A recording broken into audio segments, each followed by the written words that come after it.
নমস্কাৰ আমি যোৱা দুদিনত ধৰ্ম শব্দটোৰ আলোচনা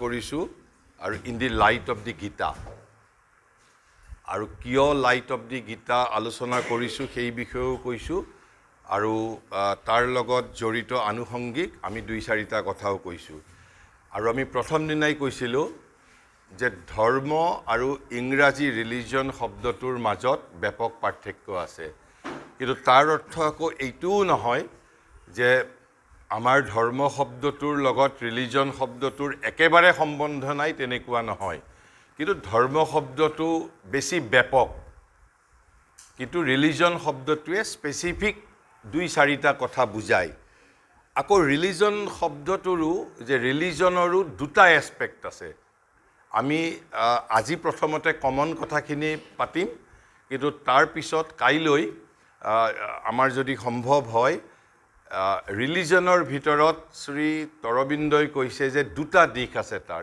এটাক তেওঁ ৰিলিজিয়ন বুলি কৈছে ট্ৰু ৰিলিজিয়ন বুলি কৈছে আৰু এটাক তেওঁ এটা শব্দ ব্যৱহাৰ কৰিছে ৰিলিজিয়নিজিম বুলি কৈছে এটা ট্ৰু ৰিলিজিয়ন আৰু এটাক ৰিলিজিয়নিজিম বুলি কৈছে আমি সাধাৰণতে ধৰ্ম বুলি ক'লে ৰিলিজন বুলি ক'লে এই ৰিলিজিয়নিজিমটোকেই ধৰ্ম বুলি বুজো আৰু ৰিলিজিয়নিজিমটোৰ অসমীয়া বা সংস্কৃত যদি আমি কৰিবলৈ যাওঁ তেতিয়া এটাক ধৰ্মাচাৰ বুলি কোৱা হৈছে ধৰ্মাচাৰ আৰু ট্ৰু ৰিলিজনটোক আধ্যাত্মিক ৰিলিজন বুলি ক'ব পাৰোঁ আমি সেইটো বিষয়ে পৰৱৰ্তী সময়ত আলোচনা কৰিম তাৰ আগতে আমি এই কথাটো স্পষ্ট হ'ব লাগিব there are three kinds of lives এটা হ'ল অৰ্ডিনাৰী হিউমেন লাইফ এটা হ'ল ৰিলিজিয়াছ লাইফ আৰু এটা হ'ল স্পিৰিচুৱেল লাইফ আমাৰ হাতত ফ্ৰীডম আছে আমি কোনটো জীৱনৰ প্ৰতি আকৰ্ষিত হ'ম কিন্তু তাৰ অৰ্থ এইটো নহয় তিনিটা জীৱনকে আমি কনফিউজ কৰাটো ঠিক নহয় তিনিটাৰে নিৰ্দিষ্ট সেপাৰেট অৰ্থ আছে তিনিটা একে বস্তু নহয় সাধাৰণ জীৱন তাৰ পিছত অধ্যাত্ম জীৱন আৰু এটা হ'ল ধাৰ্মিক জীৱন অধ্যাত্ম জীৱন আৰু ধাৰ্মিক জীৱন একে নহয় আকৌ ঠিক তেনেধৰণে যিটো আমাৰ সাধাৰণ জীৱন দি অৰ্ডিনাৰী হিউমেন লাইফটো ধাৰ্মিক জীৱন নহয় আকৌ ধাৰ্মিক জীৱনটো অধ্যাত্ম জীৱন নহয় আৰু আমি কোনটো জীৱন গ্ৰহণ কৰিম it is up to our wisdom our description আৰু ইয়াত আমি যিবোৰ কথা আলোচনা কৰিছো মই সদায় এটা কথা বিশ্বাস কৰোঁ আৰু সেই স্বাধীনতা কি জানি ভাৰতবৰ্ষৰ বাহিৰে পৃথিৱীত আন কোনেও নাই দিয়া মানুহক ভাৰতবৰ্ষৰ বাহিৰে আন কোনেও দিয়া নাই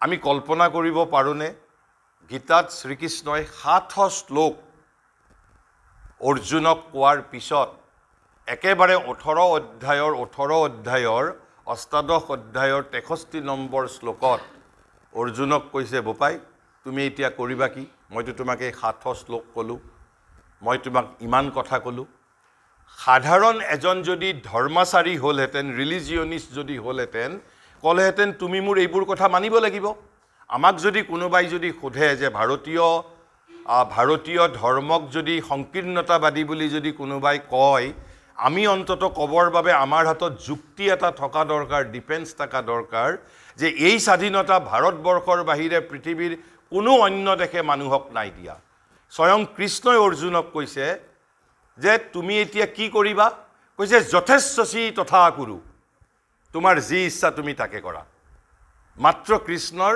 এটা ৰিকুৱেষ্ট কৰিছে যে আফটাৰ ডিউ ৰিফ্লেকশ্যন তুমি চিন্তা কৰা তুমি ধ্যান কৰা আৰু মোৰ কথা যদি তুমি বিবেচনাযোগ্য নহয় বুলি ভাবিছা তেনেহলে তুমি এইবোৰৰ এটা কথাও গ্ৰহণ কৰিব নালাগে এই যিটো স্বাধীনতা যথেচ্ছসি তথা কুৰু যে তোমাৰ যি ইচ্ছা তুমি তাকে কৰা তুমি যুদ্ধ কৰিবানে নকৰা তোমাক মই যিবোৰ শিক্ষা দিলো শিক্ষা তুমি গ্ৰহণ কৰিবানে নকৰিবা এজন সাধাৰণ ধাৰ্মিক ব্যক্তিয়ে যদি পৃথিৱীৰ আন দেশত কাৰোবাক যদি পাঁচটা যদি কিবা যদি পৰামৰ্শ দিয়ে সেই ধাৰ্মিক যিজন গুৰু তেওঁ ক'ব যে মোৰ এই কথাবোৰ তুমি একেবাৰে আখৰে আখৰে পালন কৰিবই লাগিব আনকি আমাৰ আধুনিক সময়তো যেতিয়া ৰামকৃষ্ণ পৰমহংসক বিবেকানন্দই গুৰু কৰি লৈছিল, ৰামকৃষ্ণ পৰমহংসই বিবেকানন্দই কৈছিল যে মোক পৰীক্ষা নকৰাকে, মই কোৱা কথাৰ পৰীক্ষা নকৰাকে মোক তোমালোকে বিশ্বাস নকৰিবা, মোক পৰীক্ষা কৰিবা, মই কোৱা কথা সত্য হয় নে নহয়। আৰু সেইবাবে এবাৰ ৰামকৃষ্ণই মুখেৰে কৈছিল যে তেওঁৰ অৰ্থৰ প্ৰতি লোভ নাই, তেওঁ কামিনী কাঞ্চনৰ পৰা সদায় মানুহক দূৰত থকাৰ কথা কৈছিল। কিন্তু তেওঁ নিজে দূৰত আছিল নে নাই এইটো প্ৰমাণ শিষ্যসকলে এদিন নিজে কৰিছে, তেওঁৰ ওপৰত সম্পৰীক্ষা কৰিছে। গুৰুৱে নজনাকৈ, ৰামকৃষ্ণই নজনাকৈ তেওঁৰ বিচনাৰ তলত এটা কইন এটা ৰাখি দিছে। আৰু যেতিয়া তাৰ পিছত ৰামকৃষ্ণ আহি তাতে শুবলৈ লৈছে, তেওঁ কষ্ট পাইছে। আৰু তাৰ পিছত শিষ্যসকলে কৈছে যে আমি আচলতে আপোনাৰ পৰীক্ষা লৈছিলোঁ। আৰু গুৰুৱে কিন্তু তেতিয়া সেইসকল শিষ্যক প্ৰশংসা কৰিছে, কাৰণ ভাৰতবৰ্ষত কেতিয়াও কোনো বস্তু ভাৰতৰ আধ্যাত্মিকতাই কাকো বলপূৰ্বক আৰোপ কৰা নাই। আৰু সেইবাবে ইয়াত কোৱা হৈছে যে সাধাৰণ জীৱন, ধাৰ্মিক জীৱন আৰু অধ্যাত্ম জীৱন তিনিটাই পৃথক পৃথক জীৱন, কিন্তু কোনটো জীৱন গ্ৰহণ কৰিম it is my description. After আমি ধ্যানপূৰ্বক, চিন্তাপূৰ্বক কোনটো জীৱন গ্ৰহণ কৰিম সেইটো আমাৰ কথা। গতিকে আমাৰ বাবে প্ৰথম যিটো জানিবলগীয়া কথা যে তিনিটা জীৱনেই পৃথক পৃথক জীৱন, সাধাৰণ জীৱন, ধৰ্ম জীৱন আৰু অধ্যাত্ম জীৱন, তিনিটা পৃথক জীৱন। মোক কোনটো জীৱনৰ প্ৰতি মই আকৰ্ষিত সেইটো মই নিজে ঠিক কৰিব লাগিব। তিনিটাকে আই কান্ট কনফিউজ টুগেডাৰ, এই তিনিটা পৃথক পৃথক জীৱন।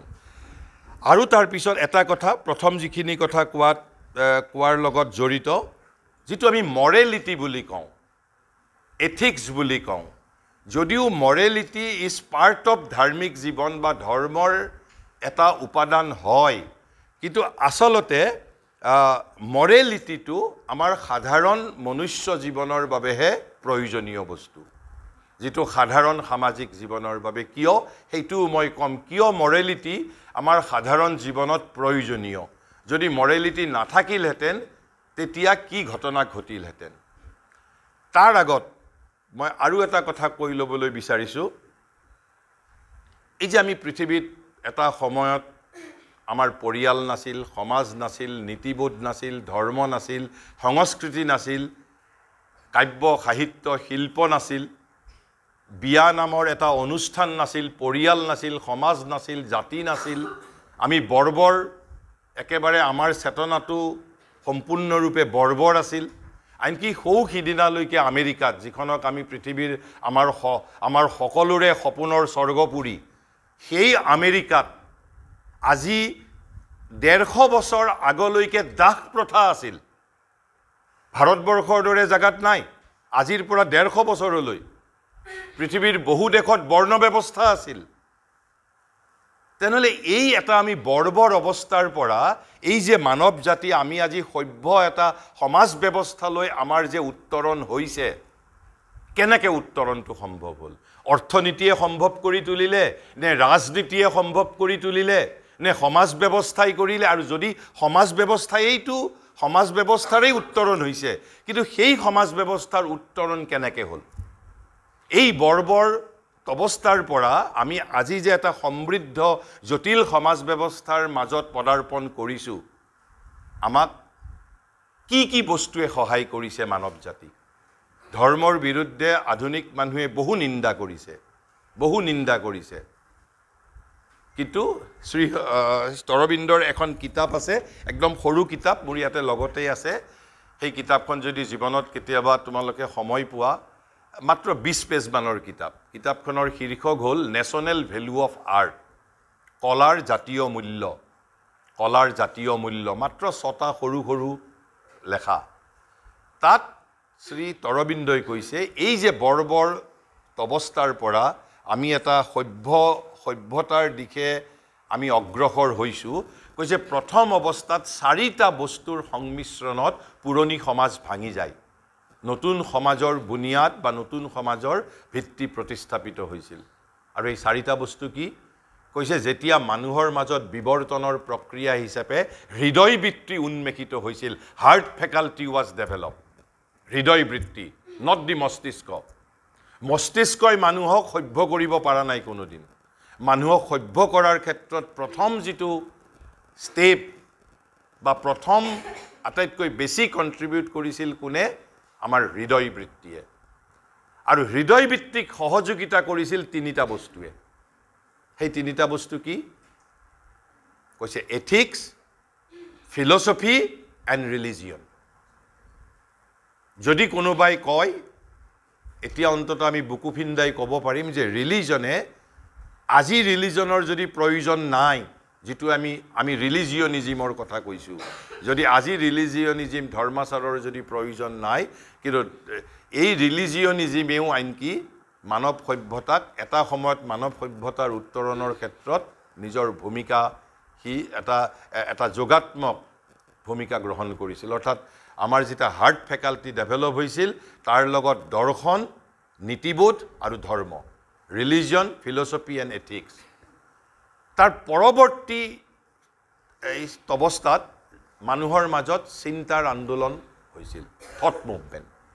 সেই থট মুভমেণ্টেও মানৱ সমাজৰ, থট মুভমেণ্টৰ দ্বাৰাও আমাৰ মানৱ সমাজৰ উত্তৰণ হৈছিল। কিন্তু চিন্তাৰ আন্দোলনক কোনে কোনে কৰিছিল সহায়? কৈছিল দুটা বস্তুৱে প্ৰাইমেৰিলি চিন্তাৰ আন্দোলনক ত্বৰান্বিত কৰিছিল। সেই দুটা বস্তু কি? কৈছে এটা হ'ল ইমাজিনেশ্যন আৰু এটা হ'ল ৰিজন। আমাৰ যিটো যুক্তিবৃত্তি, ৰিজন, দি ফেকাল্টি অফ মানে ৰিজন, কৈছে যুক্তি আৰু এটা হ'ল imagination, imagination and the reason. কিন্তু আকৌ প্ৰশ্ন উত্থাপিত হ'ব, এই কল্পনা বৃত্তি আৰু ৰিজনক কোনে কোনে কৰিছিল সহায়? ৰিজন ডেভেলপ হোৱাৰ ক্ষেত্ৰত কেনেকৈ সহায় হ'ল? তেতিয়া আকৌ কৈছে আমাৰ যিটো যুক্তি ফেকাল্টি, আমাৰ যুক্তিবৃত্তি বিকশিত হোৱাৰ ক্ষেত্ৰত সহায় কৰিছে তিনিটা বস্তুৱে। সেই তিনিটা বস্তু কি? কৈছে নাম্বাৰ 1 ছায়েন্স, বিজ্ঞান। দ্বিতীয় কৈছে ক্ৰিটিচিজিম, সমালোচনা। আৰু তৃতীয়টো কৈছে এগেইন আমাৰ ক্ৰিটিচিজিম, ছায়েন্স, এগেইন ফিলচফি। এই তিনিটা বস্তুৰ বিকাশে মানুহৰ চিন্তাৰ আন্দোলন ত্বৰান্বিত কৰিছিল, দৰ্শন, বিজ্ঞান আৰু সমালোচনা। আৰু আনটো যিটো ছাইড, ইমাজিনেশ্যনক কোনে কোনে কৰিছিল সহায়? ইমাজিনেশ্যনক সহায় কৰিছিল কাব্য, সাহিত্য আৰু শিল্পই। প্ৰত্যেকটো বস্তুৱে আমাক বিজ্ঞানেও সহায় কৰিছে, আমাক নীতিবোধেও সহায় কৰিছে, দৰ্শনেও সহায় কৰিছে, ৰিলিজনেও কৰিছে সহায়, আমাৰ হৃদয়বৃত্তিয়েও সহায় কৰিছে, আৰু আমাক কাব্য, সাহিত্য, শিল্পয়ো আমাক কৰিছে সহায়। এই কথাকেইটা অন্তত মানৱ এই যে জটিল বৰ্বৰ, আমি যিটো আমাৰ এটা জটিল পৰ্যায়ৰ পৰা আজি যিটো অৱস্থাত আমি থ'বলৈ পাৰিছোঁ, আৰু সেই ক্ষেত্ৰতে ধৰ্মৰ যিটো প্ৰধান তাৰ কণ্ট্ৰিবিউশ্যনটোক আমি শ্ৰদ্ধাৰে স্বীকাৰ কৰিবই লাগিব। তেনেহ'লে আমি প্ৰথম অৰ্ডিনাৰী জীৱন মানে কি? অৰ্ডিনাৰী জীৱন মানে কি? সাধাৰণ জীৱন মানে কি? ইয়াত শ্ৰী অৰবিন্দই 4-5টা বৈশিষ্ট্যৰ কথা কৈছে। সাধাৰণ জীৱন মানে আমি কাক বুজিম? সাধাৰণ জীৱন মানে কৈছে the ordinary life is that of the average human consciousness. কৈছে যিটো সাধাৰণ, যিটো আমাৰ মানৱীয় চেতনাৰ দ্বাৰা পৰিচালিত যিটো জীৱন, সেইটোকে সাধাৰণ মানৱ জীৱন বুলি কোৱা হৈছে। আকৌ প্ৰশ্ন হ'ল, তেনেহ'লে সাধাৰণ মানৱ চেতনা মানে কি? What is the meaning of or what is the significance of ordinary average human consciousness? আমি কেনেকৈ বুজিম? আমাক যদি কোনোবাই সোধে সাধাৰণ মানৱ চেতনা মানেই বা কি, তেতিয়া ক'ব লাগিব আমি তাতে তিনিটা বৈশিষ্ট্যৰ কথা কৈছে। সাধাৰণ মানৱ চেতনা বুলি কওঁতে তাৰ তিনিটা বৈশিষ্ট্যৰ কথা কৈছে। নাম্বাৰ 1 কৈছে separated from its true self. আমি সাধাৰণ মানৱ জীৱনত মোৰ দেউতা কোন আছিল মই জানো, মোৰ ককা দেউতা কোন আছিল মই জানো, কিন্তু মই মানুহ হিচাপে মোৰ উৎসটোৰ কথা মই কিন্তু নাজানো। যেনেকৈ কুকুৰে নাজানে যেনেকৈ গৰুৱে নাজানে, যেনেকৈ হাতীয়ে নাজানে, সাপে নাজানে, আমাৰ জন্তুবিলাকে নাজানে, তেনেকৈ আমিও সাধাৰণ যিটো আমাৰ মানৱ চেতনা, সাধাৰণ মানৱ চেতনাৰ দ্বাৰা যিসকল মানুহ পৰিচালিত হয় তেওঁলোকে তেওঁলোকৰ প্ৰকৃত যিটো স্বৰূপ, এই প্ৰকৃত স্বৰূপৰ পৰা পৃথক হৈ আছে। প্ৰকৃত স্বৰূপ মানে কি? তেতিয়া আমি আমাৰ পাৰ্টছ অফ বিইং, ভাৰতীয় শাস্ত্ৰই কৈছে যিটো আমাৰ চাইক'লজিকেল পাৰ্টছ অফ বিইং, যেতিয়া যিসকল মেডিকেলৰ ছাত্ৰ ছাত্ৰী আছে তেওঁলোকে এটা শৰীৰ বিজ্ঞান বুলি এটা বিষয় পঢ়ে, যিটো ইংৰাজীত এই ষ্টেনাটমি বুলি কোৱা হয়, যে আমাৰ লাংটো ক'ত আছে, কিডনী ক'ত আছে, আমাৰ গোটেই আমাৰ শৰীৰৰ যিটো বিজ্ঞান, শৰীৰৰ যিটো অংগ প্ৰত্যংগৰ বিষয়ে পঢ়ে। ঠিক সেইধৰণে আমাৰ কিছুমান মনস্তাত্ত্বিক অংগও আছে, আমাৰ মনস্তাত্ত্বিক অংগও আছে। আমি সাধাৰণভাৱে কি কওঁ যে মানুহৰ তিনিটা বস্তু থকা বুলি কওঁ, শৰীৰ, মন আৰু প্ৰাণ। শৰীৰ, মন আৰু প্ৰাণ, মই সেইবোৰ ইয়াতে মই ব্যাখ্যা নকৰোঁ, আমি শৰীৰ, মন আৰু প্ৰাণ বুলি কওঁ। কিন্তু এই শৰীৰ, মন আৰু প্ৰাণৰ ভিতৰতো আকৌ এটা আমাৰ সূক্ষ্ম মন, প্ৰাণ আৰু শৰীৰ থকা বুলি ভাৰতবৰ্ষই কৈছে। আৰু যেতিয়ালৈকে আমি আমাৰ স্থূল মনটোক সূক্ষ্ম মনলৈ ৰূপান্তৰিত কৰিব নোৱাৰোঁ তেতিয়ালৈকে আমি এক প্ৰকাৰ পশুৰ দৰে বহু কথা নজনাকৈ থাকোঁ। কাৰণ আচল যিখন দৰ্জাখন, আমি যেতিয়া আমাৰ সূক্ষ্ম মনটোক বিকশিত কৰিব পাৰিম তেতিয়াহে আমাৰ বিশ্ব শক্তিৰ লগত আমি সম্বন্ধ স্থাপন কৰিব পাৰিম। যেনেকৈ কুকুৰে বহুত কথা নাজানে, আমিও যে নাজানো তাৰ কাৰণ আমাৰ এই যিটো আন্তৰ মন, ইনাৰ মাইণ্ড, অৰ্থাৎ ছয়টা বস্তু হ'ল। এটা হ'ল যিটো আমাৰ মন, প্ৰাণ, শৰীৰ, তাৰ অন্তৰালত আছে আমাৰ তিনিটা বস্তু, সূক্ষ্ম মন, সূক্ষ্ম প্ৰাণ, সূক্ষ্ম শৰীৰ। আকৌ তাৰো অন্তৰালত আছে তিনিটা সত্তা আছে বুলি কৈছে, তিনিটা সত্তা বুলি কৈছে। সেইকেইটা কিন্তু একোটা তত্ত্ব নহয়, সত্তা বুলি কৈছে। কি কৈছে? মেণ্টেল বিইং থকা বুলি কৈছে, এটা মেণ্টেল বিইং, এটা প্ৰাণময় পুৰুষ থকা বুলি কৈছে। এটা হ'ল মনোময় পুৰুষ, এটা প্ৰাণময় পুৰুষ, আৰু এটা কৈছে অন্নময় পুৰুষ। অৰ্থাৎ প্ৰথম একেবাৰে ইনমোষ্ট যিটো বিইং, ইনমোষ্ট বিইঙৰ যিটো একেবাৰে তলত যিটো লেয়াৰত আছে, এটা আমাৰ মনোময় পুৰুষ। মনোময় পুৰুষৰ ওপৰত আছে সূক্ষ্ম পুৰুষ, সূক্ষ্ম পুৰুষৰ ওপৰত আছে একেবাৰে বাহ্যত আছে যিটো আমাৰ ফিজিকেল মাইণ্ড। ঠিক তেনেকৈ আমাৰ যিটো প্ৰাণ আছে, প্ৰাণৰ একেবাৰে তলত আছে প্ৰাণময় পুৰুষ, আৰু মাজত আছে সূক্ষ্ম প্ৰাণ, আৰু বাহিৰত আছে আমাৰ যিটো ফিজিকেল প্ৰাণ। ঠিক তেনেকৈ একেবাৰে তলত আছে আমাৰ এটা ফিজিকেল বিইং, অৰ্থাৎ অন্নময় পুৰুষ বুলি কয়, আৰু তাৰ ওপৰত আছে আমাৰ সূক্ষ্ম, আমাৰ যিটো শৰীৰ, আৰু আমাৰ বাহ্যত আছে যিটো আমাৰ বাহ্য আমাৰ শৰীৰ। কিন্তু এই তিনিটা 9টা বস্তু হ'ল। এই 9টাৰ ভিতৰত মই কিন্তু প্ৰথমতে কওঁতে মাইণ্ড বুলি কৈছোঁ, ইনাৰ মাইণ্ড বুলি কৈছোঁ, তৃতীয়টোক কিন্তু মেণ্টেল বিইং বুলি কৈছোঁ। পাৰ্থক্যটো, প্ৰথম দুটাক কিন্তু কৈছোঁ মাইণ্ড, ইনাৰ মাইণ্ড, আৰু তৃতীয়টোক কৈছোঁ মেণ্টেল বিইং বুলি কৈছোঁ। তাৰ অৰ্থ হ'ল মাইণ্ড আৰু ইনাৰ মাইণ্ড দুটা কেৱল ইনষ্ট্ৰুমেণ্ট, সি সত্তা নহয়, সি এটা বিইং নহয়, পুৰুষ নহয়। কেৱল আমাৰ কটাৰী, দা, কটাৰী, হাতুৰী যেনেকুৱা ইনষ্ট্ৰুমেণ্ট, তেনেকুৱা ইনষ্ট্ৰুমেণ্টহে কেৱল। কিন্তু তৃতীয় যিটো লেয়াৰত যিটো আছে, ইনমোষ্ট লেয়াৰত, সি কিন্তু কি হয়? সি আমাৰ সি মনোময় পুৰুষ, প্ৰাণময় পুৰুষ। সেই পুৰুষকেইটাহে সচেতন। এই প্ৰাণময় পুৰুষেহে আমাৰ সূক্ষ্ম প্ৰাণক পৰিচালিত কৰে আৰু আমাৰ বাহ্য প্ৰাণক পৰিচালিত কৰে। ঠিক সেইধৰণে যিটো অন্নময় পুৰুষ আছে, অন্নময় পুৰুষটোৱেহে আমাৰ যিটো সূক্ষ্ম শৰীৰ আৰু বাহ্য শৰীৰক পৰিচালিত কৰে। ঠিক সেইধৰণে আমাৰ মনটোক কোনে পৰিচালিত কৰে? মন আৰু সূক্ষ্ম মনক আমাৰ যিটো মেণ্টেল বিইং আছে, মনোময় পুৰুষ আছে। আৰু এই তিনিটা পুৰুষ আচলতে প্ৰতিনিধি। কাৰ প্ৰতিনিধি? আমি যিটো আমাৰ অন্তৰ পুৰুষ বুলি কওঁ, চেণ্ট্ৰেল বিইং, আমাৰ অন্তৰ পুৰুষ মানে হ'ল যিটো আমাৰ অন্তৰাত্মা বুলি কওঁ।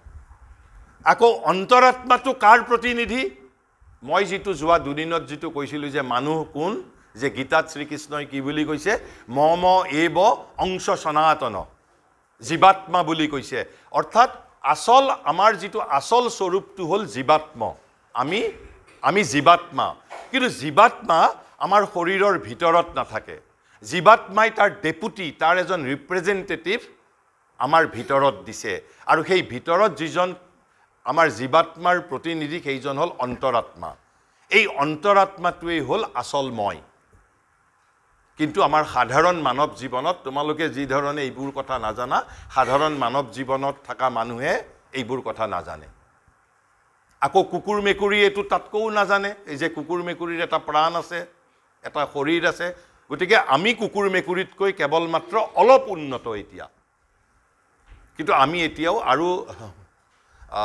উপনিষদত কৈছে আমাৰ পাঁচটা সত্তা আছে প্ৰথম কৈছে আমাৰ এটা অন্নময় সত্তাৰ ওপৰত কৈছে পঞ্চকোষ বুলি কৈছে অন্নময় কোষ তাৰ ওপৰত প্ৰাণময় কোষ তাৰ ওপৰত মনোময় কোষ তাৰ ওপৰত কৈছে বিজ্ঞানময় কোষ তাৰ ওপৰত কৈছে আনন্দময় কোষ আমাৰ মানৱ জীৱনৰ যিটো যাত্ৰা আমাৰ অন্নময় কোষ অৰ্থাৎ ফিজিক্যাল চিথৰ পৰা আমি যাত্ৰা আৰম্ভ কৰোঁ আৰু আমাৰ অন্তিম লক্ষ্য হ'ল আনন্দময় কোষ ঠিক সেই ধৰণে কিন্তু সাধাৰণ মানৱ জীৱনত আমি এইবোৰ নাজানো সেইবাবে কৈছে সাধাৰণ যিটো এভাৰেজ হিউমেন কনচিয়াছনেছ মানে কাক কৈছে separated from its true self I have no relation with my অন্তৰাত্মা আমাৰ সমগ্ৰ জীৱনত আমি অন্তৰাত্মাৰ কামটো মাত্ৰ এদিন কোনদিনা বাৰু আমি মানুহ মৰাৰ পিছত কি কৰোঁ আমি ফেচবুকত লিখোঁ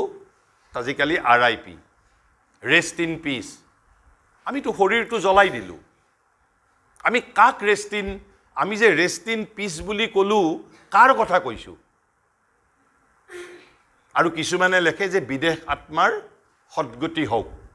সদ্গতি হ'ব লাগে বুলি কৈছোঁ কিয় কাৰণ আমি আনকনচিয়াছলি জানো আমি আমাৰ সমগ্ৰ জীৱনটোত আমি অন্তৰাত্মাটোক এদিনো গুৰুত্ব নাই দিয়া এক ছেকেণ্ডৰ বাবেও গুৰুত্ব নাই দিয়া আৰু সেইবাবে আমাৰ আনকনচিয়াছলি উই আৰ চিয়'ৰ যে মানুহে প্ৰাৰ্থনা নকৰিলে মোৰ আত্মাটোৱে কেতিয়াও সদ্গতি নাপায় নহ'লে কিয় আমি মানুহৰ মৃত্যুৰ পিছত 2 মিনিট মৌন প্ৰাৰ্থনা কিয় কৰোঁ কাৰণ আমি unconsciously we are sure that departed soul will not get eternal peace without our prayer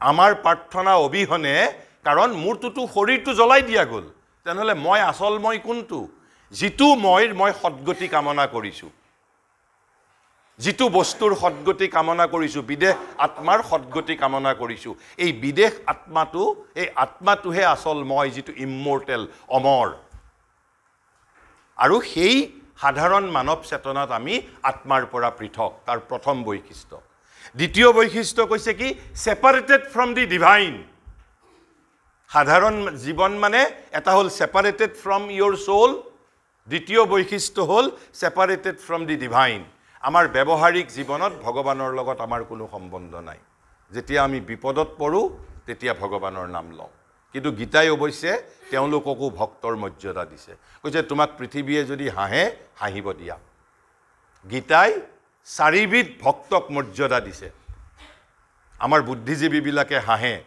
ধৰি ল'লোঁ কোনোবা এজন মানুহে জীৱনত কোনোদিন মন্দিৰত যোৱা নাই কোনোদিন ভগৱানৰ নাম স্মৰণ কৰা নাই ভগৱানে নকৰক তেওঁৰ মাকৰ কেঞ্চাৰ হৈছে বা দেউতাকৰ কেঞ্চাৰ হৈছে মানুহ তেতিয়া ল'ৰাজন বা ছোৱালীজন বিপদত পৰিছে তেতিয়া ভগৱানৰ ওচৰত গৈছোঁ বা ঘৰত কোনোবা এজন মানুহ জেলত গৈছে তেতিয়া বিপদত পৰি ভগৱানৰ নাম লৈছোঁ তেতিয়া আমাৰ বুদ্ধিজীৱীবিলাকে হাঁহে বোলে কোনোদিন জীৱনটোত মানে ভগৱানৰ নাম নাই লোৱা আৰু আজিহে ভগৱানৰ নাম লৈছে কিন্তু গীতাত শ্ৰীকৃষ্ণই উদাত্ত কণ্ঠে কৈছে তেওঁ মোৰ ভক্ত তেওঁক কৈছে আৰ্ত বুলি কৈছে তাৰপিছত যেতিয়া আমি কোনোদিন ভগৱানৰ আমি দিনে 24 ঘণ্টাৰ আমি এদিনো নাম নলওঁ 1 ঘণ্টাও নাম নলওঁ কিন্তু যেতিয়া আমাক চাকৰি লাগাৰ সময় হয় ভাল শিক্ষানুষ্ঠানত আমাক যেতিয়া লাগে আমাক যেতিয়া নামভৰ্তি কৰিব বিচাৰোঁ তেতিয়া আমি ভগৱানৰ নাম লওঁ তেতিয়াও আমাক বহুত মানুহে হাঁহে কিন্তু শ্ৰীকৃষ্ণই কৈছে তেওঁ মোৰ ভক্ত তেওঁক নাম দিছে অৰ্থাৰ্থী বুলি কৈছে আৰু ৩ নম্বৰ কৈছে এজন ভক্তৰ কথা কৈছে গীতাত তেওঁক জিজ্ঞাসু বুলি কৈছে যে যিজন মোৰ ওচৰলৈ আহে জ্ঞানৰ বাবে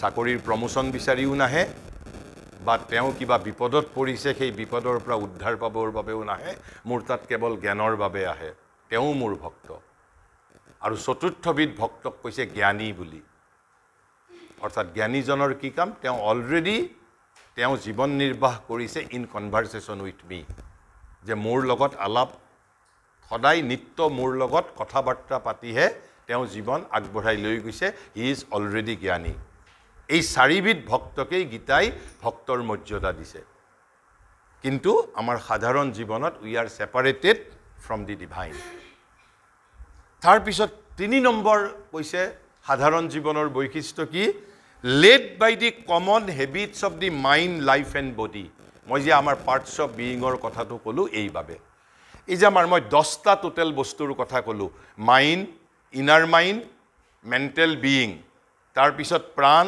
তাৰ পিছত ইনাৰ প্ৰাণ আৰু প্ৰাণময় পুৰুষ আকৌ শৰীৰ সূক্ষ্ম শৰীৰ আৰু অন্নময় পুৰুষ এই 3 গুণ 9টা আৰু এটা হল আমাৰ যেটো আত্মা আমাৰ যেটো অন্তৰাত্মা 10টা আমাৰ যেটো সত্তাত বস্তু আছে সেই 10টাৰ দ্বাৰা আমি পৰিচালিত নহওঁ সাধাৰণ জীৱনত আমি মাত্ৰ 3টাৰ দ্বাৰা পৰিচালিত হওঁ যেটো আমাৰ আউটাৰ মাইন্ড আউটাৰ মন আউটাৰ প্ৰাণ আউটাৰ শৰীৰ অৰ্থাৎ মোক শৰীৰে যি ধৰণে কৈছে মই সেই ধৰণে চলিছো মোৰ প্ৰাণে যি ধৰণে মোক কৈছে মই সেই ধৰণে চলিছো মোক মনে যি ধৰণে কৈছে মই সেই মতে কৰিছো কিন্তু ভাৰতবৰ্ষই দাবী কৰিছে you can accept it you can throw it away ভাৰতবৰ্ষই কৈছে মনৰ মাজত কোনো আলোক নাই প্ৰাণৰ মাজত কোনো আলোকেই নাই আৰু শৰীৰৰ মাজতো কোনো আলোক নাই অৰ্থাৎ শৰীৰ can't be my guide প্ৰাণ can't be my guide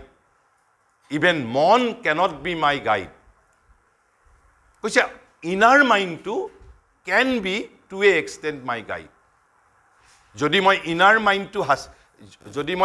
মাইন্ডটো realise কৰিব পাৰো ইনাৰ মাইন্ড আউটাৰ মাইন্ডত কৈ ইনাৰ মাইন্ডে হয়তো মোক অলপ আলোক মোক দিব পাৰে কিন্তু যদি মই ইনাৰ মাইন্ডত কৈ তাৰ পিছত যদি মই মেন্টাল বিইংটোক যদি ৰিয়েলাইজ কৰিব পাৰো তেতিয়া কিন্তু মেন্টাল বিইংটোৱে মোক বেছি আলোক দিব পাৰিব আৰু একেবাৰে আলোকৰ যেটো মূল উৎস হল আমাৰ অন্তৰাত্মা কিন্তু মনে অলপ ৰিফ্লেকশন পায় অলপ প্ৰতিবিম্ব অৰ্থাৎ মূল যেটো অন্তৰাত্মাৰ মাজত যেটো আলোক আছে সেই আলোকৰ মনে মাজে মাজে অলপ হি তাৰে পৰা ৰিফ্লেকশন এটা প্ৰতিবিম্ব হৈ পেলাই অলপ কেতিয়াবা এটা আলোকৰ অলপ হি এটা তাৰ মাজত প্ৰতিফলিত হয় গতিকে সাধাৰণ জীৱনত আমি মন প্ৰাণ শৰীৰৰ যেটো কমন হেবিট এই কমন হেবিটৰ দ্বাৰা পৰিচালিত হওঁ তেনেহলে আমি 3টা বৈশিষ্ট্য পালো আৰু ভাৰতবৰ্ষত আৰু এটা শব্দ তোমালোকে পাইছান নাই পঢ়োতে মই নাজানো এটাক কয় বিদ্যা এটাক কয় অবিদ্যা বুলি এই বিদ্যা আৰু অবিদ্যা কিন্তু লিটাৰেট আৰু ইললিটাৰেট নহয় এজন একেবাৰে স্কলাৰ হোৱাৰ পিছতো PhD ডিলিট কলেজৰ প্ৰফেসৰ ভাইস চেঞ্চেলৰ হোৱাৰ পিছতো ভাৰতীয় দৃষ্টিত তেওঁ ষ্টিল অবিদ্যাৰ দ্বাৰা পৰিচালিত হোৱা বুলি ক'ব পাৰে অৰ্থাৎ সাক্ষৰতা নিৰক্ষৰতাৰ লগত বিদ্যা অবিদ্যা ধাৰণাটোৰ কোনো সম্বন্ধ নাই বিদ্যা আৰু অবিদ্যাৰ যেটো ধাৰণা হল যদি আমি অন্তৰাত্মাৰ আলোকৰ দ্বাৰা পৰিচালিত হৈছো তেনেহলে I am being led by knowledge বুলি কোৱা হয় অৰ্থাৎ বিদ্যাৰ দ্বাৰা পৰিচালিত হৈছো আৰু যদি মন প্ৰাণ শৰীৰৰ যি অলপমান আলোক আছে বা কমন হেবিটস মন প্ৰাণ শৰীৰৰ কমন হেবিটছৰ দ্বাৰা যদি নিজক পৰিচালিত কৰিছো তেনেহলে সেইটোক কোৱা হয় ল অফ ইগনোৰেন্স বুলি কোৱা হয় গতিকে সাধাৰণ মানৱ চৈতন্যৰ তেনেহলে এই যে 3টা বৈশিষ্ট্য separated from its true self separated from the divine and led by the common habits of mind, life and body.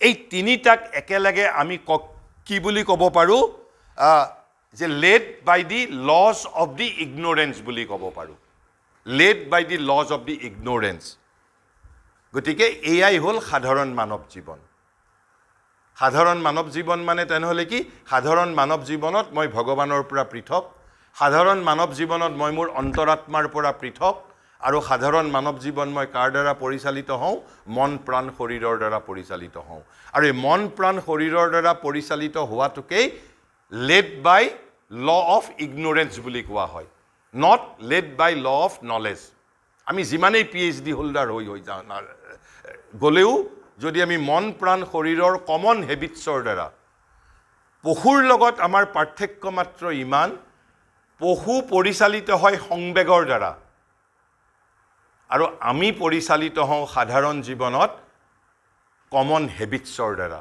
ইমানেই পাৰ্থক্য পশু পৰিচালিত হয় led by the law of ignorance সাধাৰণ জীৱনত আমিও we are led by the law of ignorance এয়া ভাৰতৰ দাবী কাৰণ যেতিয়ালৈকে মই আত্মাৰ দ্বাৰা পৰিচালিত নহম তেতিয়ালৈকে মই বিদ্যাৰ দ্বাৰা পৰিচালিত হোৱা বুলি ভাৰতবৰ্ষই নকয় you can accept it you can throw' it away it is up to your wisdom গতিকে এইটোক কোৱা হৈছে সাধাৰণ মানৱ জীৱন বুলি কোৱা হৈছে তাৰপিছত আহিল তেতিয়াহ'লে যে ৰিলিজিয়াছ লাইফ বুলি কাক কোৱা হৈছে ৰিলিজিয়াছ লাইফটো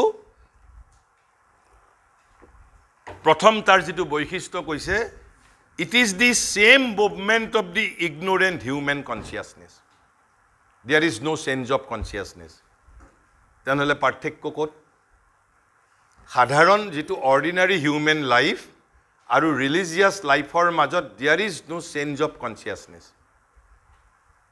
তেনেহ'লে পাৰ্থক্য ক'ত পাৰ্থক্য খালি ইমানেই মাত্ৰ কৈছে turning or trying to turn away from the earth towards the divine সাধাৰণ মানৱ চেতনাত কি আমি কি সেপাৰেটেড ফ্ৰম দি ডিভাইন কিন্তু ৰিলিজিয়াছ জীৱনত অলপ আমি ভগৱত অভিমুখে আমি আমাৰ দৃষ্টিটো নিক্ষেপ কৰিবলৈ আৰম্ভ কৰিছোঁ মাত্ৰ turning or trying to turn away from the earth অৰ্থাৎ পৃথিৱী আমাৰ লক্ষ্য নহয় পৃথিৱীৰ পৰা আমাৰ লক্ষ্য হ'ল ভগৱানৰ প্ৰতি লক্ষ্য কিন্তু it is the continuation of the same ordinary human consciousness there is no sense of consciousness পাৰ্থক্য ইমানেই অলপ তাত চেষ্টা এটা আছে ভগৱানৰ প্ৰতি এটা অলপমান দৃষ্টি আছে চেষ্টা turning or trying to turn away কিন্তু কৈছে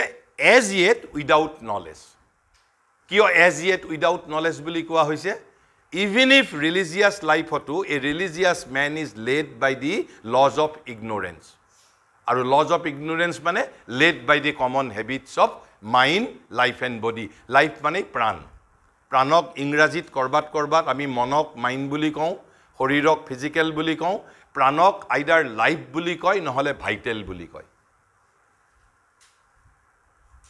tenhole aru eta parthekyo ase law of ইয়াতো not led by ignorance বুলি কিয় কৈছে তাৰ মূল কাৰণটো হ'ল religious life is also led by the common habits of mind life and body কিন্তু সাধাৰণ জীৱনৰ লগত religious জীৱনৰ আৰু এটা ডিফাৰেন্স আছে প্ৰথম ডিফাৰেন্সটো কি turning or trying to turn away from the earth দ্বিতীয় ডিফাৰেন্সটো হ'ল led by the dogmatic tenets কিছুমান গোৰা মতবাদৰ দ্বাৰা পৰিচালিত হয় ধৰ্ম জীৱনটো বাট উইদাউট নলেজ কেৱল এইটো মতবাদহে আৰু মতবাদবিলাক আমাৰ মস্তিষ্কৰ ক্ৰিয়েশ্যন মতবাদৰ মাজত আলোক থাকিবও পাৰে নাথাকিবও পাৰে কৈছে led by the dogmatic tenets and rules of some sect or creed অৰ্থাৎ কিছুমান সম্প্ৰদায় ধৰ্ম বিশ্বাস মতবাদ আৰু সম্প্ৰদায়ৰ বিশ্বাস মতে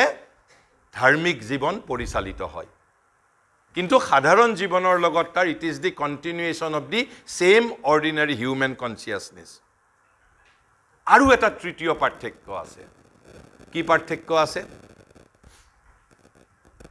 পৃথিৱীৰ বিভিন্ন ধৰ্মত মই ধৰ্ম শব্দটো এতিয়া মই ৰিলিজিয়নৰ সেন্সত ব্যৱহাৰ কৰিছোঁ এটা উপযুক্ত প্ৰতিশব্দ নথকাৰ বাবে পৃথিৱীৰ প্ৰত্যেক ধৰ্মই আফটাৰ ডেথ আমাক এটা পুৰস্কাৰ আমাক এটা বৰ্তমানৰ জীৱনটোতকৈও আফটাৰ ডেথ আমাক এটা পুৰস্কাৰৰ কথা কয় ভিন ভিন ধৰ্মই বেলেগ বেলেগ কয় ভাৰতবৰ্ষই কি কৈছে মুক্তিৰ কনসেপ্ট কৈছে মুক্তি কিন্তু মুক্তিও ভাৰতবৰ্ষত কিন্তু এবিধ নহয় মই সেইবোৰ ব্যাখ্যা নকৰোঁ দেয়াৰ আৰ লটস অফ মানে মুক্তিজ এটা খাদৃশ্য মুক্তি বুলি কয় এটাক সাজুজ্য মুক্তি বুলি কয় এটাক সামীপ্য মুক্তি বুলি কয় এটাক সাধৰ্ম মুক্তি বুলি কয় বহু ধৰণৰ মুক্তিৰ বহু ধৰণৰ কনসেপ্ট আছে কাৰণ ভাৰতবৰ্ষৰ দৰ্শনৰ আৰু এটা প্ৰধান বৈশিষ্ট্য হ'ল ডাইভাৰ্সিটি বৈচিত্ৰ্য সকলোতে বৈচিত্ৰ্য আছে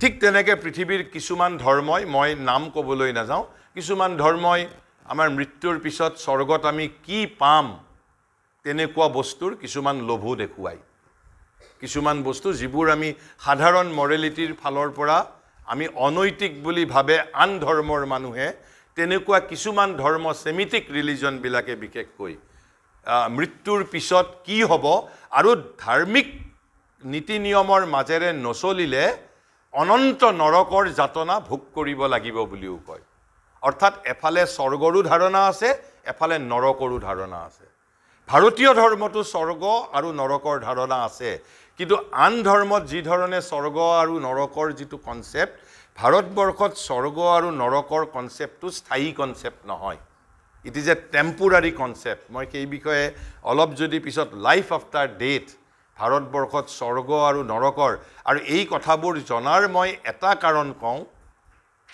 there is a life after death সেইটো কিন্তু ৰিয়েলিটি আৰু সেইটো আমাৰ বৰ্তমানৰ জীৱনতকৈ বেছি কষ্টকৰ জীৱন কিয় কষ্টকৰ জীৱনৰ প্ৰমাণ কি আমি নহলে কিয় হাজাৰ হাজাৰ মানুহে এজন মানুহ মৃত্যু হৈছে শ্ৰাদ্ধ কৰিছো কোনোবাই নাম প্ৰসংগ কৰিছে আমি মৌন প্ৰাৰ্থনাৰ পিছত মৌন প্ৰাৰ্থনা কৰিছো কিয় কাৰণ আমি অবচেতনভাৱে জানো যিজন মৃতক তেওঁ এতিয়া জীয়াই থাকাতকৈও এটা অধিক যন্ত্ৰণাময় জীৱনৰ মাজত প্ৰৱেশ কৰিছে যেতিয়ালৈকে তেওঁৰ সেই আত্মাই সদ্গতি লাভ নকৰে কাৰণ আমি যেতিয়া শ্মশানত পুৰি পেলাইছো অকল শৰীৰটোহে কিন্তু তাৰ মন আৰু প্ৰাণটো কি হ'ল এই যে তিনিটা এলিমেন্টৰ দ্বাৰা আমি যে গঠিত হৈছো মৃত্যুৰ সময়ত আমাৰ শৰীৰটো জ্বলাই দিয়া হয় মন আৰু প্ৰাণটো ক'ত যায় আৰু মন আৰু প্ৰাণটো ডিজলভ নোহোৱালৈকে আত্মাটোৱে কেতিয়াও সদ্গতি লাভ কৰিব নোৱাৰে এই প্ৰাণ has also to be dissolve শৰীৰটো যেনেকৈ ডিজলভ হৈছে আৰু মনটো ডিজলভ হোৱাটো ইমান কষ্টকৰ নহয় কিন্তু প্ৰাণটো ডিজলভ হোৱাটো খুব কষ্টকৰ কিয় এই প্ৰাণ নামৰ তত্ত্বটোৱে কি বস্তু অন্তৰ্ভুক্ত কৰে এই যে আমাৰ লোভ মোহ কাম ক্ৰোধ মদ তাৰ পিছত মাৎসৰ্য অহংকাৰ বিদ্বেষ অধিকাৰ আধিপত্য বিজয় প্ৰেম ঘৃণা হিংসা আশা আকাংক্ষা কামনা বাসনা এই প্ৰাণ নামৰ তত্ত্বটোৱে এটা হ'ল লাইফ এনাৰ্জি আৰু এটা হ'ল ডিজায়াৰ সোল এই প্ৰাণ নামৰ তত্ত্বটো ডিজলভ হোৱাটো ভেৰি ভেৰি ডিফিকাল্ট আৰু সেইবাবেই যিমানে আজি মই নাজানো আমি যেতিয়া আমাৰ কেতিয়াবা যেতিয়া আমাৰ জাতীয় জীৱনৰ প্ৰিয় ব্যক্তিৰ মৃত্যু হয় আসলতে আমি মৌনভাৱে প্ৰাৰ্থনা কৰাৰ প্ৰয়োজনীয়তাটো যিমানে আমি ক্ৰোধৰ প্ৰকাশ কৰিম সিমানে সেই আত্মাটোৰ যিটো সদ্গতি লাভ কৰাৰ ক্ষেত্ৰত সিমানে কষ্ট হয় এইবোৰ কথা যেহেতু আমাৰ কাৰোৰে মৃত্যুৰ আমাৰ এক্সপেৰিয়েন্স নাই আমি বিশ্বাস কৰিবও পাৰো নকৰিবও পাৰো আৰু এই যিটো ভাৰতবৰ্ষত যিটো স্বৰ্গ আৰু নৰকৰ যিটো কনসেপ্ট এই যে যিটো আত্মাটোৰ যিটো জাৰ্নি বিগিন হয় লাইফ আফটাৰ ডেথ যেতিয়া শৰীৰটো ডিজলভ হোৱাৰ পিছত এই প্ৰাণ নামৰ তত্ত্বটো ডিজলভ হোৱাৰ কাৰণে সি যিটো সংঘৰ্ষ কৰিবলগীয়া হয় তাত যিটো যন্ত্ৰণা পায় সেই টেম্পোৰাৰী সময়খিনিকেই ভাৰতবৰ্ষই আসলতে নৰক বুলি কৈছে কিন্তু সাধাৰণ মানুহক বুজাবৰ বাবে নৰক ঠিক যি ধৰণে আমি এতিয়া মহাভাৰতত সেইটো কেনে ধৰণে ৰূপকৰ মাজেৰে বুজাইছে যে যুধিষ্ঠিৰৰ দৰে এজন সত্যনিষ্ঠ মানুহেও অলপ সময়ৰ বাবে নৰকত থাকিব লগা হৈছিল অলপ সময়ৰ বাবে অৰ্থাৎ তেওঁৰ বাবে নৰকত যিটো ষ্টেৰ পিৰিয়ডটো কম আছিল অৰ্থাৎ কম যন্ত্ৰণা ভুগিছে কিয় কাৰণ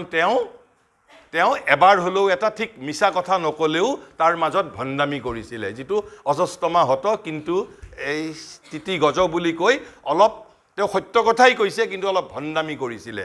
আৰু ভণ্ডামি কৰাৰ বাবে এইটো এটা ৰূপক কেৱল মাত্ৰ। গতিকে আমি আমাৰ জীৱিত কালত আমি যিমানে কামনা বাসনা হিংসা দীক্ষা লোভ মোহ আমি এইবোৰৰ সৈতে আমি জড়িত হৈ থাকিম, সিমানেই আমাৰ প্ৰাণটোৱে মৃত্যুৰ পিছত অধিক সময়ৰ বাবে সি ডিজলভ নোহোৱাকৈ থাকে। আৰু যিবিলাকে আত্মহত্যা কৰে তাহাঁতৰ বাবেতো আৰু যন্ত্ৰণাময় হয়। কিয়? কাৰণ আত্মহত্যা কৰা মানুহে ভাবে যে মই যন্ত্ৰণাৰ পৰা মুক্তি পাবৰ বাবে আত্মহত্যা কৰিছে। এইটো একেবাৰে ভুল ধাৰণা।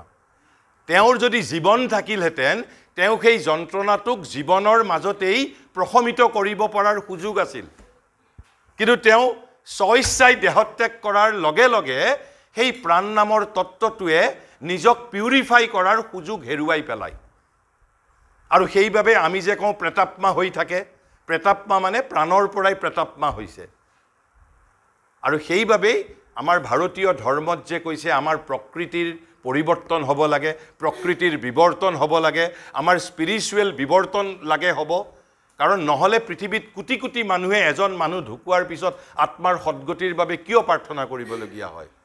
আমি যদি কোনোবাই যদি তোমালোকে আমাৰ বেদত কৰ্মকাণ্ডত শ্ৰাদ্ধৰ যিবোৰ মন্ত্ৰ আছে, এই মন্ত্ৰবোৰ যদি কোনোবাই তাৰ যদি পাঠোদ্ধাৰ কৰে, আমাৰ মৃতকৰ প্ৰতি শ্ৰদ্ধাৰ বাবে আমি শ্ৰাদ্ধ কৰা নাই, বৰং মৃতকৰ প্ৰতি আমাৰ আস্থাহীনতা, যে মোৰ দেউতাই শ্ৰাদ্ধ নকৰাকৈ মোৰ দেউতাৰ আত্মাই সদ্গতি নাপাব,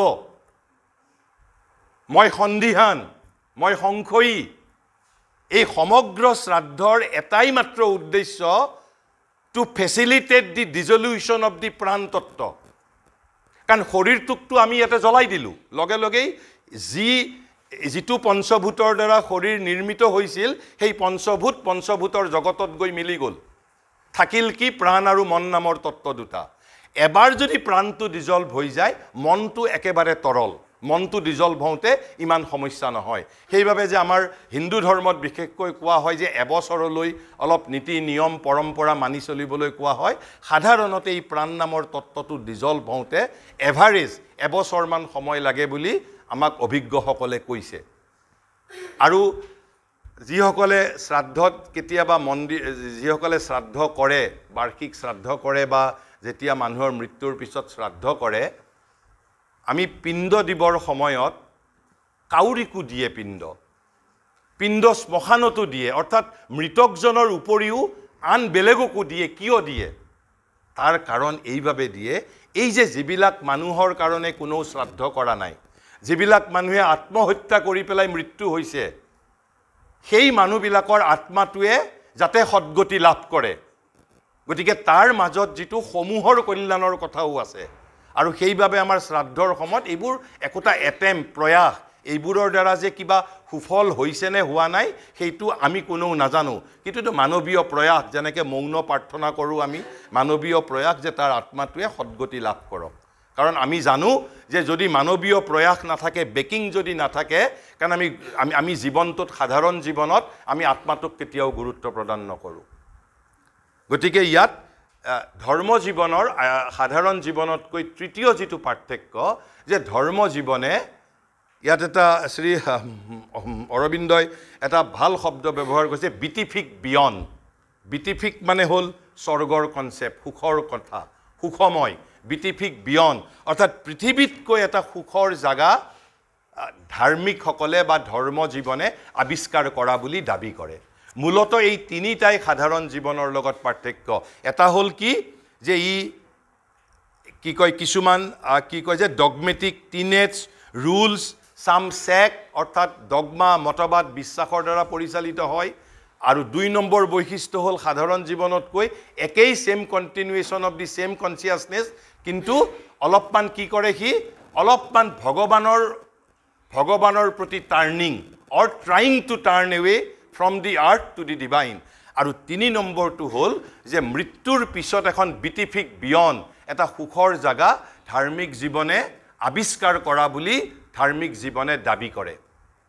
এইটো হ'ল আমাৰ ধাৰ্মিক জীৱন আৰু সাধাৰণ জীৱনৰ মাজত সাধাৰণ পাৰ্থক্য ৰিলিজিয়াছ লাইফৰ লগত কিন্তু ৰিলিজিয়াছ লাইফৰ লগত চতুৰ্থ আৰু এটা পাৰ্থক্য আছে সাধাৰণ জীৱনৰ লগত যদিও সাধাৰণ জীৱন আৰু ৰিলিজিয়াছ লাইফৰ চেতনাটো একেই মন প্ৰাণ শৰীৰৰ কমন হেবিটছৰ দ্বাৰাই পৰিচালিত প্লাছ দিছ থ্ৰী থিংছ কিন্তু তথাপিতো কৈছে যে religious life may be the first approach to the spiritual অধ্যাত্ম জীৱনৰ বাবে এপ্ৰ'চ মানে হ'ল প্ৰৱেশিকা হ'ব পাৰে বুলি কৈছে মে বি আৰু মে বি শব্দটো থকাৰ অৰ্থ হ'ল মে নট বি অলছো অৰ্থাৎ এজন একেবাৰে প্ৰচণ্ডভাৱে ৰিলিজিয়াছ ব্যক্তিৰো অধ্যাত্ম জীৱনলৈ প্ৰমোচন নহ'বও পাৰে আৰু হ'বও পাৰে সেইবাবে শব্দটোত লিখিছে religious life may be the first approach to the spiritual কিন্তু সমস্যাটো হ'ল কি ৰিলিজিয়াছ লাইফৰ লগত সমস্যাটো হ'ল কি কৈছে but very often it is only a turning about ই অধ্যাত্ম জীৱনৰ যিবোৰ কথা আছে তাৰ চেতনাৰ পৰিৱৰ্তন নোখোজে কেৱল ভগৱানৰ প্ৰতি অলপমান দৃষ্টিটো ঘূৰাইছে মাত্ৰ এইটো হ'ল তাৰ প্ৰথম সমস্যা দ্বিতীয় সমস্যা হৈছে কি কৈছে যে in a round of rite ceremonies practice of set ideas and forms অৰ্থাৎ কিছুমান মতবাদ বিশ্বাস কিছুমান উৎসৱ আচাৰ ইত্যাদিৰ চাৰিওফালেই ঘূৰি ফুৰে আৰু সেইটো কেনেকৈ ঘূৰি ফুৰে কৈছে উইদাউট এনি ৰিজন তাৰ মাজত যদি আমি সাধাৰণ যদি এজন ৰিলিজিয়াছ মানুহক যদি মই কৈ সোধোঁ যে তুমি যে এই আচাৰটো পালন কৰিছা হয়তো তাৰ কিবা এটা ব্যঞ্জনা আছে কিন্তু সেই ৰিলিজিয়াছ সাধাৰণ মানুহজনে কিন্তু তেওঁক যদি ব্যঞ্জনাটো সোধা হয় তেওঁ যুক্তিপূৰ্ণভাৱে সেই ব্যঞ্জনাটোৰ বিষয়ে আমাক ক'ব নোৱাৰিব আৰু সেইবাবে কৈছে যে এই তিনিটা ড্ৰবেক্সৰ কাৰণে religious life may be or may not be the first approach to the spiritual life তেনেহ'লে তাৰপিছত 3 নম্বৰটো হ'ল স্পিৰিচুৱেল লাইফ বুলি তেনেহ'লে কাক কৈছে যে স্পিৰিচুৱেল লাইফত চেতনাটোৰ সম্পূৰ্ণৰূপে পৰিৱৰ্তিত হয় যেতিয়া মানুহ এজনে অধ্যাত্ম জীৱনত প্ৰৱেশ কৰে তেতিয়া he is no' longer led by the common habits of mind life and body তেনেহ'লে কাৰ দ্বাৰা পৰিচালিত হয় কৈছে a change from the ordinary consciousness সাধাৰণ মানৱ চেতনাৰ পৰা তাৰ চেতনাটোৰেই পৰিৱৰ্তন হয় বুলি কৈছে that is to say ignorant and separated from its true self and separated from God অৰ্থাৎ অধ্যাত্ম জীৱনত আৰু অধ্যাত্ম জীৱন যাপন কৰা এজন মানুহ নিজৰ আত্মাৰ পৰা পৃথক হৈ নাথাকে কাৰণ কিয় তাৰ সাধাৰণ চেতনাটোৰ পৰিৱৰ্তন হৈছে তেতিয়া আৰু কাৰ পৰা নাথাকে ভগৱানৰ পৰাও পৃথক হৈ নাথাকে আৰু কৈছে সাধাৰণ চেতনাটোৰ পৰা পৰিৱৰ্তিত হৈ কোনটো চেতনালৈ যিজন মানুহ অধ্যাত্ম জীৱনত থাকে তেওঁৰ উত্তৰণ কোনটো চেতনালৈ হয় কৈছে টু এ গ্ৰেটাৰ কনচিয়াছনেছ এটা বৃহত্তৰ চেতনালৈ পৰ্যবসিত হয় আৰু in which one finds one's true being আৰু সেই জীৱনত মানুহে নিজৰ অন্তৰাত্মাৰ লগত তেওঁৰ পৰিচয় হয় আৰু in which one comes first into direct and living contact অধ্যাত্ম জীৱনত প্ৰথম মানুহে জীৱন্তভাৱে ভগৱানৰ সম্পৰ্কলৈ আহে প্ৰথম ফাৰ্ষ্ট ফেজত কি কৈছে first into direct and living contact আৰু দ্বিতীয় ফেজত কি হয় বুলি কৈছে and then one comes into union with the divine অৰ্থাৎ প্ৰথম ষ্টেজত কণ্টেক্ট আৰু দ্বিতীয় ফেজত ইউনিয়ন হয় বুলি কৈছে কিন্তু এই ইউনিয়ন বুলি যিটো কথা কোৱা হৈছে সাযুজ্য বা আমাৰ যিটো ইউনিয়ন আমি যিটো একাত্মতা বুলি কৈছোঁ তাদাত্ম্য বুলি কওঁ তাৰো কিন্তু বহু ধৰণৰ ধৰণ আছে অৰ্থাৎ কিছুমানক এই যে মই ক'লোঁ সাদৃশ্য ধৰণৰ বা কিছুমান সামীপ্য কিছুমান সাধৰ্ম অৰ্থাৎ ভগৱানৰ লগত একত্ৰিত হোৱাৰো কেইবাটাও ধাৰণা আছে অকল মাত্ৰ এটা ধাৰণাই নহয় যে আমি মানুহ এজনক হাতেৰে একেবাৰে ফিজিকেলি স্পৰ্শ কৰিব লাগিব কেৱল মাত্ৰ সেইটো ধাৰণাই নহয় বা ইউনিয়ন বুলি কওঁতে একেবাৰে সাবুতি ফিজিকেলি সাবত মাৰি ল'ব লাগিব তেনেকুৱাই নহয় তাৰ বহু ধৰণৰ তাৰ কি কয় যে ব্যাখ্যা আছে কিন্তু মূলতঃ আমাৰ সাধাৰণ জীৱনৰ যিকেইটা বৈশিষ্ট্য আছিল সেই বৈশিষ্ট্যকেইটা তাত পৰিৱৰ্তিত হয় অৰ্থাৎ it is no longer separated from the true self, no longer separated from the divine, no longer led by the common habits of mind, life and body. Rather কি হয়, তাৰ অধ্যাত্ম জীৱনত সি প্ৰথমবাৰৰ বাবে তাৰ অন্তৰাত্মাৰ লগত প্ৰথম পৰিচয় হ'বলৈ আৰম্ভ হয়। দ্বিতীয় কি হয়, ভগৱানৰ সৈতে লিভিং কণ্টেক্ট প্ৰথম পৰ্যায়ত, আৰু দ্বিতীয় পৰ্যায়ত কি হয়, ইউনিয়ন উইথ দি ডিভাইন। আৰু যিজন স্পিৰিচুৱেল সাধক, তেওঁৰ বাবে উপাসনা, পূজা, ভক্তি, মতবাদ, বিশ্বাস, আচাৰ, অনুষ্ঠান এইবিলাক একোৱেই গুৰুত্বপূৰ্ণ নহয়। তেওঁৰ বাবে মাত্ৰ এটাই গুৰুত্বপূৰ্ণ কথাটো কি, চেঞ্জ অফ কনচিয়াছনেছ। যিটো সাধাৰণ জীৱনৰ যিটো চেতনা, সাধাৰণ জীৱনৰ চেতনাটো পৰিৱৰ্তন কৰাটোৱেই তেওঁৰ একমাত্ৰ মূল লক্ষ্য। কিন্তু ধাৰ্মিক জীৱনৰ মূল লক্ষ্যটো যদিও এইটো ভগৱতৰ ফালে আমাৰ প্ৰথম আমাৰ এটা টাৰ্ণিং, কিন্তু ষ্টিল লেড বাই এই যিবোৰ মতবাদ, বিশ্বাস, এই যে গোড়া মতবাদ, বিশ্বাস ইত্যাদিৰ দ্বাৰা পৰিচালিত হয়। আৰু মই সাধাৰণভাৱে এই তিনিটাৰ মই কথাই ক'লোঁ। আৰু এতিয়া অলপ এটা মই ব্যক্তিগত কথা অলপ কওঁ। মই 3 দিন আজি মই বক্তৃতা দিলোঁ, মই নকওঁ বুলি ভাবিছিলোঁ, কিন্তু তথাপিতো মই অলপমান কওঁ এটা ব্যক্তিগত কথা। মই এতিয়ালৈকে কিমান বক্তৃতা দিয়া বুলি তোমালোকে ভাবা? ইট উইল বি মোৰ দেন 1000। মই এতিয়ালৈ 1000তকৈ অধিক বক্তৃতা দিছোঁ। এইখিনি কথা কোৱাৰ কাৰণ আছে, কিন্তু মোৰ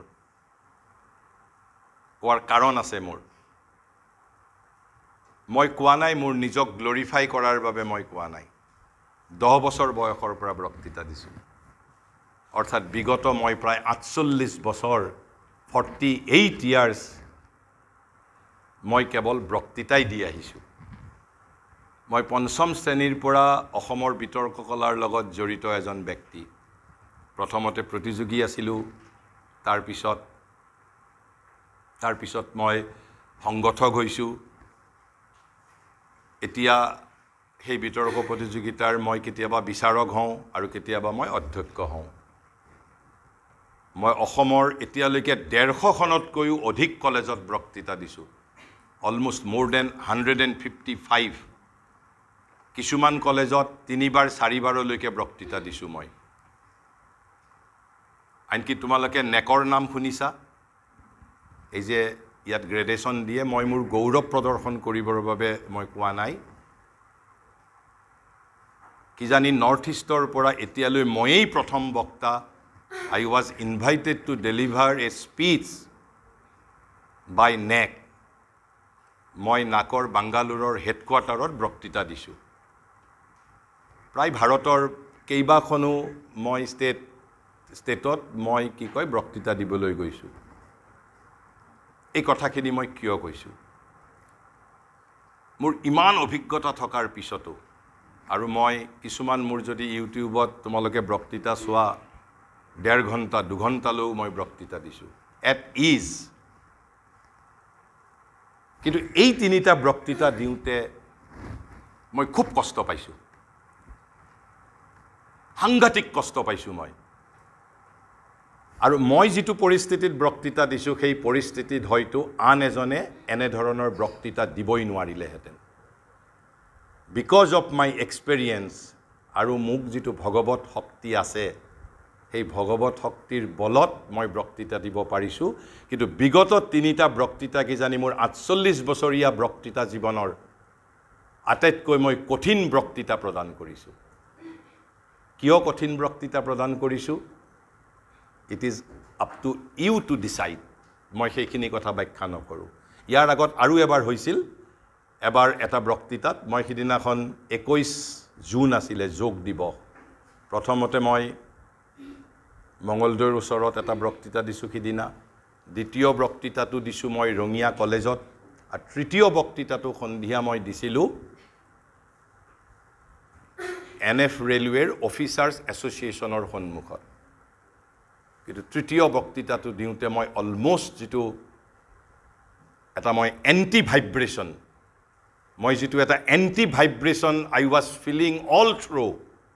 তেতিয়া কি হয়, বক্তাজনৰ বাবে the divine force which is helping me, সেই নেগেটিভ ফ'ৰ্চটোৰ লগত ফাইট কৰি থাকোঁতেই ডিভাইন ফ'ৰ্চটোৰ আধা এনাৰ্জি ৱেষ্টেজ হয়, আধা এনাৰ্জি ৱেষ্টেজ হয়। আৰু বক্তাজনক ডিভাইন ফ'ৰ্চটোৱে হয়তো সহায় কৰিব নোৱাৰা হৈ যায়। যেনেকৈ ধৰি ল'লোঁ, মই 5,000 টকা মোক কোনোবাই স্কলাৰশ্বিপ দিছিল, সেই মাহতে মোৰ অসুখ হৈ গ'ল। সেই 5,000 টকা মই তেতিয়া যদি মেডিচিনতে খৰচ কৰি দিওঁ, সেই মাহত মই কিতাপ কিনিব নোৱাৰিবও পাৰোঁ। ঠিক সেইধৰণে যেতিয়া এটা এণ্টি ভাইব্ৰেশ্যন যেতিয়া আহে বক্তাজনে, আৰু মই এজন এক্সপেৰিয়েঞ্চ স্পীকাৰ হিচাপে আই কুড ফিল, আৰু মই যেতিয়া বক্তৃতা দিওঁ উইথ অল গুড উইচ বক্তৃতা দিওঁ। আৰু তোমালোকে মোৰ বিষয়ে কি জানা বা নাজানা মই নাজানো, তোমালোকৰ এটা বক্তৃতা প্ৰিপেয়াৰ কৰাৰ বাবে মই হয়তো 3 দিন 4 দিন মোৰ সময় মই নষ্ট কৰোঁ। I am also' a heart patient. মই দিনত 15টা টেবলেট খাওঁ। মই চাকৰি কৰিছিলোঁ। I resign from service at the age of my 39। কি দৰকাৰ পৰিছিল? মই চাকৰি কিয় পদত্যাগ কৰিছিলোঁ? আৰু মই কি চাকৰি কৰিছিলোঁ? আই ৱাজ DTO। আজি মই মোৰ ডিপাৰ্টমেণ্টত এতিয়াও মোৰ চাকৰি আৰু 4-5 বছৰ আছিল। যদি মই ডিপাৰ্টমেণ্টত চাকৰি কৰি থাকিলোহেঁতেন, I would have been the commissioner transport Assam, all over Assam. তেনেহ'লে কি প্ৰেৰণাত মই এই ধৰণৰ বক্তৃতা দি আছোঁ? মই বাকীখিনি ব্যাখ্যা নকৰোঁ।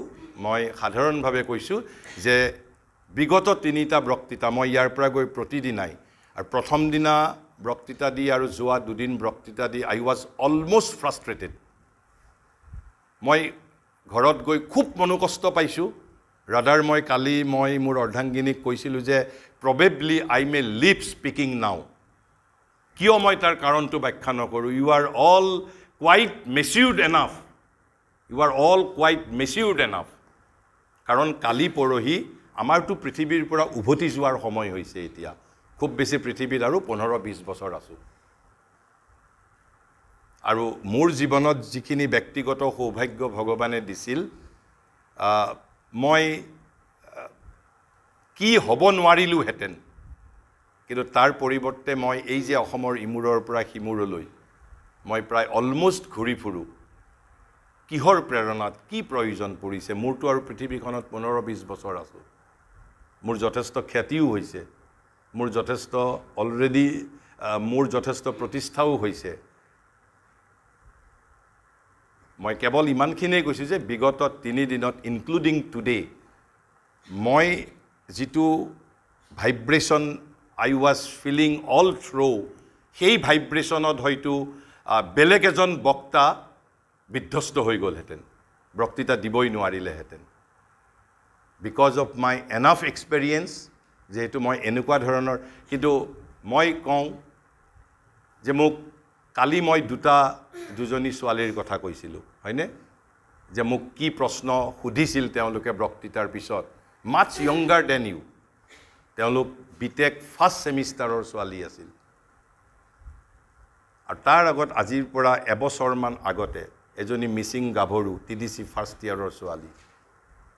মই দিখৌমুখৰ ওচৰৰ শিৱসাগৰৰ ওচৰৰ এখন কলেজত বক্তৃতা দিবলৈ গৈছিলোঁ। মই সাধাৰণতে কলেজত যেতিয়া এইম ইন লাইফৰ ওপৰত বক্তৃতা দিওঁ, তেতিয়া মই সাধাৰণতে শ্ৰী অৰবিন্দই কোৱা 6টা কথা কওঁ। কি 6টা কথা? শ্ৰী অৰবিন্দই কৈছে যে পৃথিৱীৰ মানুহে 6টা বস্তু এতিয়াও পোৱা নাই। কি সেই 6টা বস্তু? ফাৰ্ষ্টটো কৈছে নলেজ। নলেজৰ পৰিৱৰ্তে আমি আন বেলেগ বস্তু পাইছোঁ। দ্বিতীয়টো কৈছে পাৱাৰ। পৃথিৱীৰ মানুহে এতিয়াও শক্তি কি বস্তু বুজি পোৱা নাই। তৃতীয়টো কৈছে লাভ, প্ৰেম। পৃথিৱীৰ মানুহে প্ৰেম কি বস্তু এতিয়াও বুজিয়েই পোৱা নাই। চতুৰ্থ বস্তুটো কৈছে ব্লিছ, আনন্দ। পৃথিৱীৰ মানুহে লাগিলে 3টা বজালৈকে মিউজিকৰ ফাংচন চাওক, কৈছে পৃথিৱীৰ মানুহে এতিয়াও আনন্দ কি বস্তু পোৱাই নাই। পঞ্চমটো কৈছে ইউনিটি। কৈছে পৃথিৱীৰ মানুহে এতিয়াও একতা কি বস্তু বুজিয়েই পোৱা নাই। কেৱল মাত্ৰ আমি এছ'চিয়েট হৈ থাকিবলৈ শিকিছোঁ, ঐক্যবদ্ধ হ'বলৈ শিকাই নাই।